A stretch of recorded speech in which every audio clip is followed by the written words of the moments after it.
அன்பு, கண்மணி எல்லாரையுமே வந்து கூப்பிடுறாங்க. பவியும் வந்து நம்ம வந்து கார்த்திக்கும் உடனே வெண்ணிலாவும் வெளியே வராங்க. சரி, இங்கே வந்து கேம்ப் ஃபயர் நடக்க போகுது, எல்லோரும் வாங்க அப்படின்னு சொல்லிட்டு எல்லாரையும் வந்து இன்சார்ஜ் கூப்பிட்றாங்க அப்படின்னு சொல்கிறாங்க. அடுத்து வந்து எல்லாருமே போயிட்டு கேம்ப் ஃபயரில் உட்காடுறாங்க.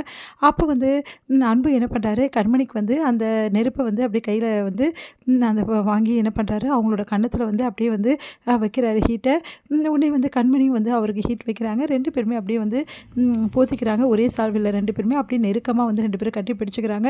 இதையெல்லாம் பார்க்குறது செம்மையாக காண்டாகிறாங்க. தாங்கிக்கவே முடியல வெண்ணிலாவால் அப்படியே பார்த்து டென்ஷன் ஆகிறாங்க.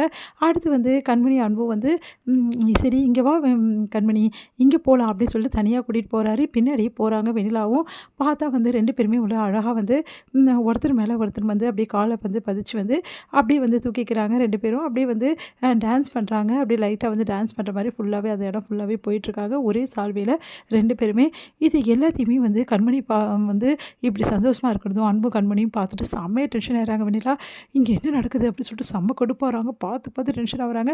உடனே வந்து ரொமான்ஸ் வந்து எல்லாம் மீறி போயிட்டே இருக்கே அப்படின்னு சொல்லிட்டு டென்ஷன் ஆகுறாங்க. பார்த்தா 2 பேரும் அப்படியே ஹக் பண்ணிவிட்டு அப்படியே கிஸ் பண்ண போகிறாங்க. உடனே கண்மணி அப்படின்றாங்க, இல்லை நீ தூங்க போலையானோன்னா தூக்கம் வரல அப்படின்றாங்க.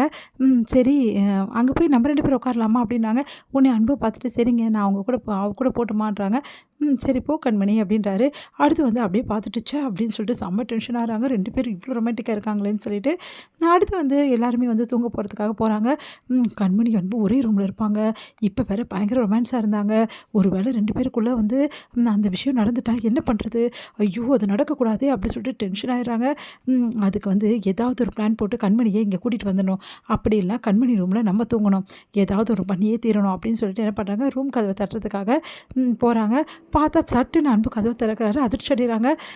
உடனே வந்து அது வந்து அப்படின்னோடனே என்ன நீ அசால்ட்டாக ரூம்குள்ளே வர பார்க்குற, புருஷன் பொண்டாட்டி இருக்கும், இந்த ரூம்குள்ளே இப்படி வரக்கூடாதுன்னு தெரியாது அவனுக்கு அப்படின்னோடனே நாங்கள் எப்படி வேணாலும் இருப்போம், நீ கதவை தட்டாமே உள்ளே வருவியா அப்படின்றாங்க.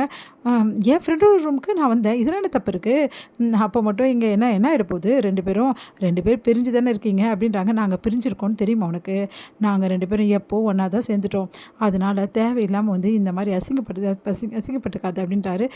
அதை கேட்டுட்டு நான் கண்மணியை பார்க்கணும், அதெல்லாம் பார்க்க முடியாது, கண்மணி தூங்கிட்டா, நான் இந்த ரூமில் தங்கணும்னு நினைக்கிறேன், நான் கண்மணி கூட போய் படுத்துக்கிறேன், எனக்கு அந்த ரூமில் ரொம்ப பயமாக இருக்குது, உனக்கு பயமாக இருக்கா, அதை நான் நம்பணுமா, நீ எப்படிப்பட்டவன் எனக்கு தெரியாதா, நீ எதுக்காக பிளான் பண்ணுறன்னு எனக்கு தெரியும், இந்த பிளானை இன்றைக்கி நிறைவேற்ற நான் விட மாட்டேன், மரியாதையாக ஒரு ரூமுக்கு போய் படுத்து தூங்கு, அப்படி இல்லைன்னு நினச்சிக்கோயேன் நான் என்ன செய்வேன்னு எனக்கே தெரியாது, சும்மா எங்கள் ரூமுக்கு வர்றது தேடி வேணும்னே வந்து இங்கே வந்து தங்கிக்கிறது, அதுக்கப்புறம் ஏதாவது பிரச்சனை ஒரு ரூம்லன்னு சொல்கிறது, இந்த வேலையெல்லாம் வச்சுக்கினேன்னு வச்சுக்கோயேன், அதுக்கப்புறம் நீ பண்ணுற வேலை எல்லாத்தையும் போனால் போதுன்னு சொல்லிட்டு எல்லா விஷயத்தையும் நான் கண்மணிக்கிட்ட சொல்லிட்டேன், சொல்லுங்கள் சொன்னால் நீங்கள் என்னை விரும்புகிறதும் சொல்லித்தானே ஆகணும், அதையும் நான் சொல்ல தான் போகிறேன், ஏன்னா எவ்வளோ நாளைக்கு நான் என் கண்மணிக்கிட்ட மறைக்க முடியும், அதனால் எல்லா விஷயத்தையும் கண்மணிக்கிட்ட சொல்லிட்டு நாங்கள் வாழ போகிறதா முடிவு பண்ணிட்டேன், அதுக்காக நீ பண்ணுற விம்சையெல்லாம் நான் தாங்கிக்கணுன்ற அவசியம் கிடையாது, மரியாதை இங்கேருந்து கிளம்பிடு, அப்படி நீ கிளம்பலன்னு வச்சுக்கோங்க நடக்கிறது வேறு அப்படின்றாரு.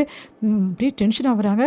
உன்னை பார்த்து அன்பை பார்த்து முறைக்கிறாங்க. கண்மணி கூப்பிட்டு வந்து பாரு, கண்மணின்னு ஏதாவது வாயை திறந்த அவ்வளோதான் உனக்கு, போடிங்கிறது அப்படின்றாரு. அதை கேட்டு செமையாக டென்ஷனாக கதவை பட்டுன்னு அப்படியே வச்சு சாத்துறாரு. அப்படியே வந்து டென்ஷன் ஆகிடுறாங்க.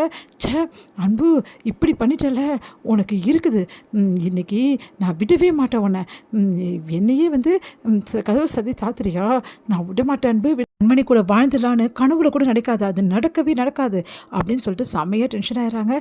உடனே வந்து ரூமுக்கு வந்தோடனே தூக்கமே பிடிக்கல அவங்களுக்கு, தூங்கவே முடியல வெண்ணிலாவால், செம்ம டென்ஷன் ஆகிறாங்க. அன்புக்கும் கண்மணிக்கும் எந்த ரொமான்டிக் நடக்கக்கூடாது, அவங்கக்குள்ள ரொமான்ஸ் நடந்ததுன்னா அவ்வளோதான், இப்போ கண்மணியை வெளியே வர வைக்கிறதுக்கு ஏதாவது ஒன்று பண்ணணும், கண்மணி எதுக்காக இவ்வளோ சீக்கிரம் தூங்கினா அப்படின்னு சொல்லிட்டு டென்ஷன் ஆகுறாங்க. அவளுக்கு தான் அடிபட்டிருக்குல்ல, அதுதான் தூங்கியிருப்பா, இந்த டைமில் கண்டிப்பாக அன்பும் வந்து கண்மணிக்கிட்ட டிஸ்டர்ப் பண்ண மாட்டான், அதனால் கண்டிப்பாக எதுவும் நடக்க வாய்ப்பு இல்லை அப்படின்னு சொல்லிட்டு யோசிக்கிறாங்க. ஒருவேளை மீறி நடந்துச்சுன்னா நடக்க சான்ஸ் இல்லை, ஆனால் 2 பேரும் அப்படி ரொமான்ஸாக இருந்தாங்களே அப்படின்னு சொல்லிட்டு செம்ம டென்ஷனாக தூக்க வராமல் வந்து வெண்ணிலா செம்ம டென்ஷனாக இருறாங்க. பவி வந்து ஃபோட்டோஸ் எல்லாத்தையுமே காட்டிட்டு வந்து இந்த மாதிரி வந்து வெண்ணிலா எப்போ பார்த்தாலும் அன்புவே பார்த்துட்டு இருக்க மாதிரி இருக்குது அப்படின்னு சொல்லிட்டு சந்தேகப்படுறாங்க. உடனே இந்த விஷயத்தை பற்றி கார்த்திக் கிட்ட கேட்குறாங்க. கார்த்திக் வந்து ஐயோ இப்போ என்ன பண்ணுறது, இவ கண்டுபிடிச்சிட்டாலேன்னு யோசிக்கிறாரு.